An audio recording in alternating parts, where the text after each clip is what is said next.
Bismillahirrahmanirrahim. Assalamualaikum warahmatullahi wabarakatuh.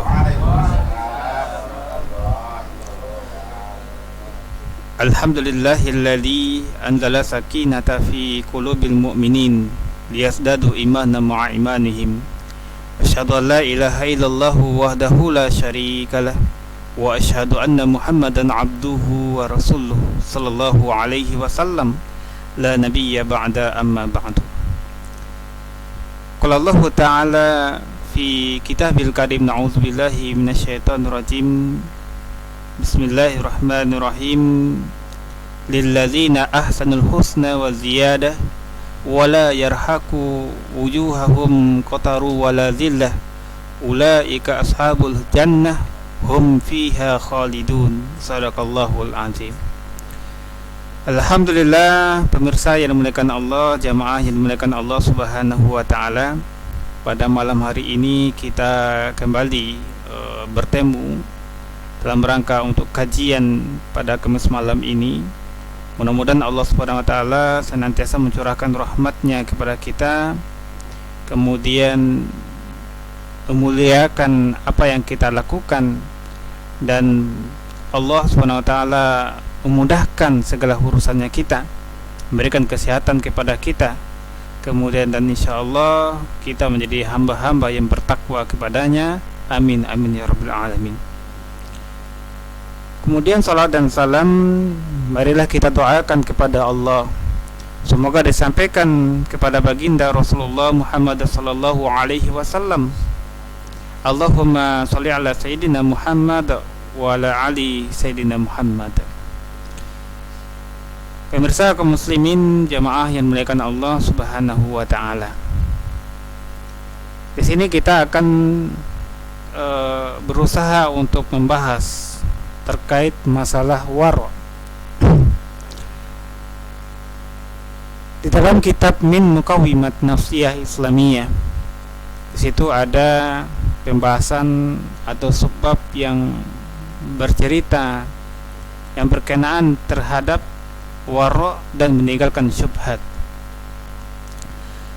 Sebagai seorang muslim, tentu kita diperintahkan oleh Allah untuk tunduk dan patuh kepada syariat, kemudian taat kepada syariat, kemudian melaksanakan semua yang disyariatkan Allah kepada kita, dan menjauhi semua yang dilarang oleh Allah kepada kita.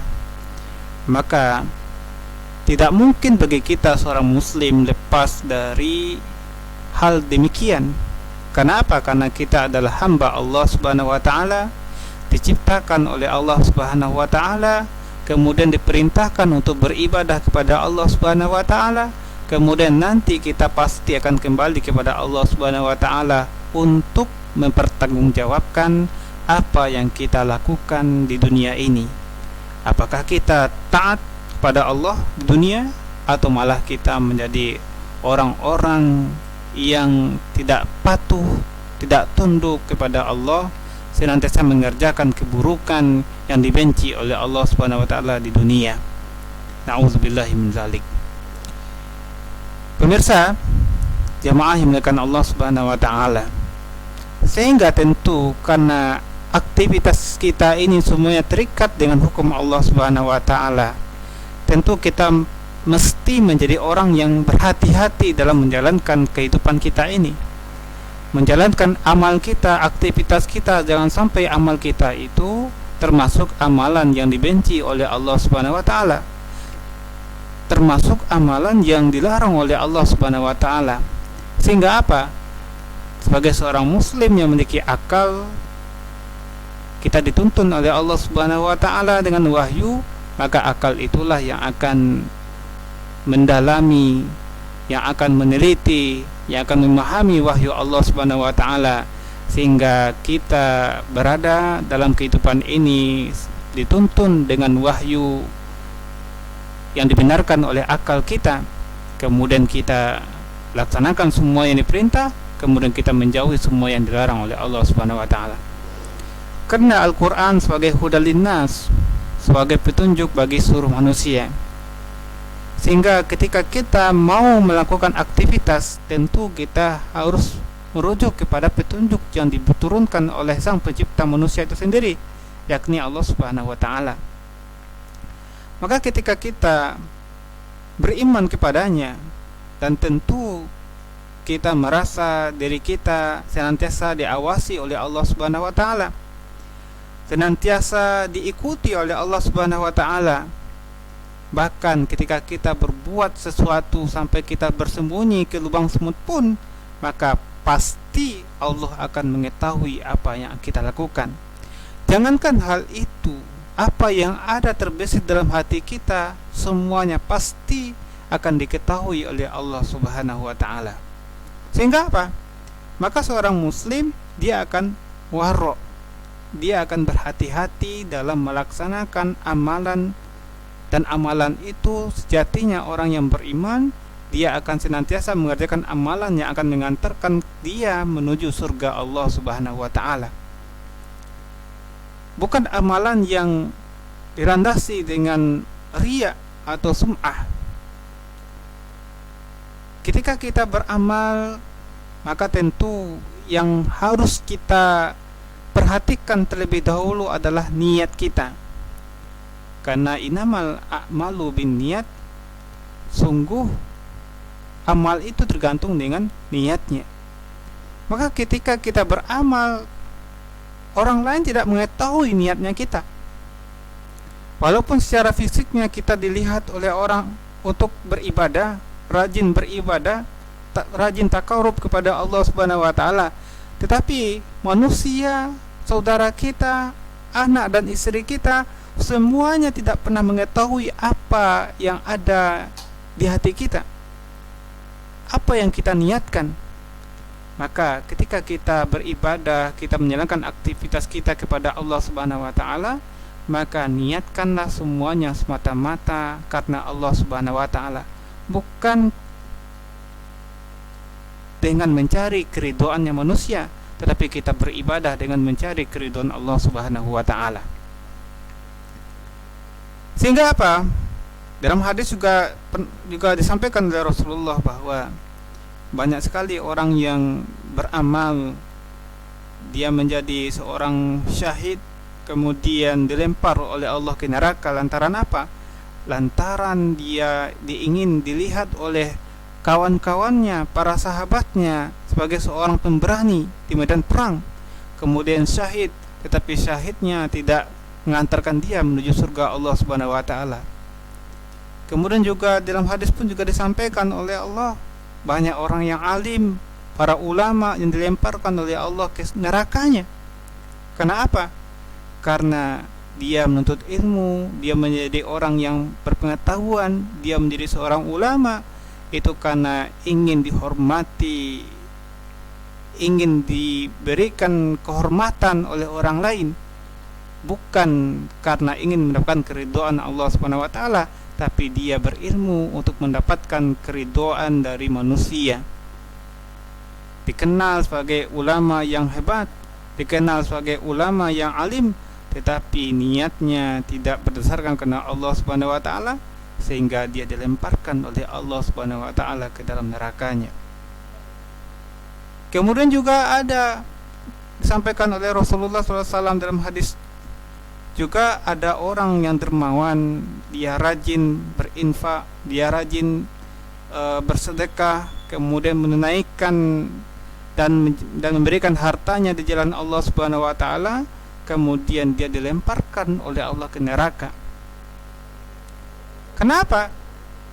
Karena dia berinfak, dia beramal, dia menyumbangkan hartanya di jalan Allah Subhanahu wa taala dalam rangka untuk mendapatkan gelar dermawan dari manusia. Walaupun aktivitas yang dilihat oleh manusia adalah aktivitas ibadah, tetapi niatnya bukan karena Allah Subhanahu wa taala, maka Allah melemparkan dia ke neraka, bukan ke surga. Sehingga kaum muslimin jemaah pemirsa yang dimuliakan Allah Subhanahu wa taala, kita dengan melihat apa yang digambarkan oleh baginda Rasul dalam hal ini, tentu kita lebih berhati-hati. Walaupun secara fisik kita dilihat kita melakukan aktivitas ibadah kepada Allah Subhanahu wa taala, namun niat kita bukan karena Allah taala, maka kita takut nanti ketika kita dihadapkan oleh Allah di padang mahsyar, kemudian dilihat oleh orang-orang, kemudian dibacakan amal kita, diperlihatkan amal kita oleh Allah Subhanahu wa taala, ternyata amal kita tidak seberapa. Amal kita hanya sedikit. Kenapa? Ketika kita beribadah kepada Allah lantaran bukan niat mencari keridhaan Allah Subhanahu wa taala, tetapi dengan niat mencari keridhaan manusia. Maka oleh karena itu, ketika kita melihat hal ini, tentu takut bagi kita, sehingga kita harus senantiasa memperbaharui niat kita. Apa niat kita? Menjadi seorang ayah, menjadi seorang ibu, menjadi seorang ulama, menjadi seorang dokter, menjadi seorang pedagang, pegawai dan sebagainya. Apa yang kita niatkan dalam beramal itu? Apakah niat itu hanya beramal ingin mendapatkan prestise dari manusia, atau kita ingin mendapatkan pahala dari Allah Subhanahu wa taala? Pemirsa yang dimuliakan Allah Subhanahu wa taala, sehingga apa? Maka wajib bagi kita untuk menitik beratkan dalam diri kita ini adalah sifat waro. Karena lillazina ahsanul husna wa ziyadah wa la yarhaqu wujuhahum qataru wa la zillah. Allah menyampaikan orang-orang yang mengerjakan amal soleh itu, yang mengerjakan kebaikan itu, mereka akan diberikan kebaikan, dibalasi kebaikan oleh Allah berupa surga dan tambahannya. Maka ketika kita berbuat baik, tentu amalan kita juga baik, niat kita juga baik, sesuai dengan apa yang diperintahkan oleh Allah. Tujuan kita adalah untuk mendapatkan keridhaan Allah Subhanahu wa taala. Itulah orang-orang yang akan mendapatkan surga yang dijanjikan oleh Allah dan kenikmatan-kenikmatan yang ada di dalamnya. Akan tetapi ketika kita menjadi seorang muslim, kemudian kita lahir menjadi seorang muslim, orang tua kita muslim, kemudian kita tidak memahami hakikat kita selaku manusia, tidak memahami hakikat kita selaku makhluk Allah Subhanahu wa taala, sehingga kita salah dalam melaksanakan amal. Seharusnya apa? Ketika kita menjadi seorang muslim, dilahirkan menjadi seorang muslim, ini merupakan nikmat terbesar yang diberikan oleh Allah Subhanahu wa taala. Banyak di luar sana mereka itu berusaha mati-matian mencari hidayah. Mereka berusaha meneliti Al-Quran, meneliti alam semesta, sehingga baru mereka ketemu dengan hidayah.